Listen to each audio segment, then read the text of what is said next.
বিসমিল্লাহির রহমানির রহিম। আজকের এই অনুষ্ঠানের সম্মানিত প্রধান অতিথি, কুমিল্লার বিশিষ্ট জননেতা, আমাদের সময় এক জেলা আমির, কুমিল্লা অঞ্চলকে তিলে তিলে যিনি গড়ে তুলেছেন, যে অঞ্চল থেকে আমরা বিভিন্ন সময়ে জাতীয় নির্বাচনে একজন হলেও প্রার্থী আমরা সেখানে বিজয়ী করে আনতে পারছি, যার পদচারণায় কুমিল্লা অঞ্চলের প্রত্যেকটি পাড়ায় পাড়ায় মহল্লায় মহল্লায় জামাত ইসলামী অত্যন্ত সুসংগঠিতভাবে গড়ে উঠেছিল। এমনকি এক সময়ে ঢাকায় বড় বড় অনুষ্ঠানগুলোতে কুমিল্লা থেকে লোক না আসা পর্যন্ত ভরতো না।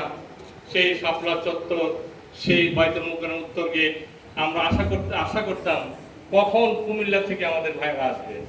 হাজার হাজার জনতার জনাব আব্দুর রব ভাইয়ের নেতৃত্বে সেদিন কুমিল্লা থেকে আসার মাধ্যমে কেন্দ্রীয় প্রোগ্রামগুলো অত্যন্ত সুন্দরভাবে বাস্তবায়িত হইত।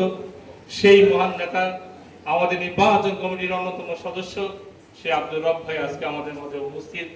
আমরা আমাদের এই এলাকার পক্ষ থেকে স্বাগত জানাচ্ছি। উপস্থিত আছেন জেলা নেতৃবৃন্দ, থানা নেতৃবৃন্দ, আমার সামনে উপস্থিত প্রিয় ভাই ও বোনেরা। সময় সংক্ষিপ্ত, তাই বেশি কথা না বলে শুধু এতটুকু বলতে চাই, এবারের নির্বাচন অত্যন্ত অর্থবহ নির্বাচন। আগামী বিগত দিনগুলোতে কোনো না কোনো সরকারের অধীনে নির্বাচন অথবা কেয়ারটেকারের অধীনে নির্বাচনের নামে সরকারের প্রভাব থেকে মুক্ত না হয়ে সেই নির্বাচন অনুষ্ঠিত হয়েছে। এইবারই প্রথম আমরা অত্যন্ত দৃঢ়তার সাথে বলতে চাই, বিগত নির্বাচনগুলোর তুলনায় এইবার বিশেষ বিশেষ কুচক্রী মহল, আওয়ামী লীগের মতো দুষ্ট চরিত্রের লোকদের অধীনে নির্বাচন পরিচালিত হবে না।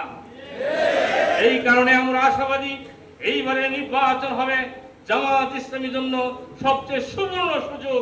আর এই সুযোগকে কাজে লেগে শুধু ফুলবাড়িয়ায় নয়, সারা বাংলাদেশে দাঁড়িপাল্লার বিজয়কে সুনিশ্চিত করার জন্য আপনাকে আমাকে সবাইকে ঐক্যবদ্ধ প্রচেষ্টা চালিয়ে যেতে হবে। আমার একটি কথা শুধু দৃষ্টান্ত করে আমার কথা শেষ করতে চাই। আমি আরেকবার জানি কোথাও সূত্র পরিসরে বলেছিলাম, ওই ফুটবল খেলায় যেমন গোলকিপার গুরুত্বপূর্ণ গুরুত্বপূর্ণ অংশগ্রহণ করে, গুরুত্বপূর্ণ ভূমিকাটাকে পালন করতে হয়। ভালো খেলার পরেও যদি গোলকি না থাকে, গোল পোস্টে বল ধরার লোক না থাকে, তাহলে যেমন করে সমস্যা হয় এবং ওই পার্টি জেতার কোনো সম্ভাবনা থাকে না।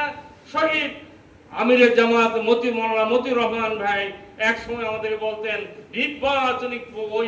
নির্বাচনের ভোট কেন্দ্রে তোমাদের যদি এজেন্ট শক্তিশালী না হয় তাহলে ওই ফুটবল খেলার মতো অবস্থা হবে। তাই আমি আগামী দিনে প্রত্যেকটা ভোট কেন্দ্রে দক্ষ, যোগ্য এবং লেখাপড়া কম হলেও চলবে, কিন্তু দক্ষ এবং যোগ্য শক্তিশালী ভোট কেন্দ্রে আমাদের এজেন্ট দিতে হবে, যাতে ওই ধরনের মাস্তানেরা চোখ কান্না করে ঝাঁকি দিয়ে চুল চাকরা করে আমাদের কোনো এজেন্টের বিরুদ্ধে কোনো ধরনের কথা না বলতে পারে। অবৈধ প্রভাব খাটাইয়ে ওই পুলিং অফিসার, প্রিসাইডিং অফিসারকে বাধ্য করে তারা ভোট তাদের পক্ষে না নিতে পারে।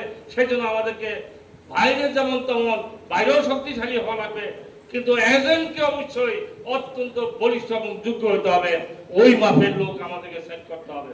আল্লাহ তাআলা আমাদেরকে আগামী দিনে যাতে করে আমরা সফলতা বয়ে আনতে পারি সেই তৌফিক দান করুক। আমা তৌফিক ইল্লা বিল্লাহ। আসসালামু আলাইকুম ওয়া রাহমাতুল্লাহি ওয়া বারাকাতুহু।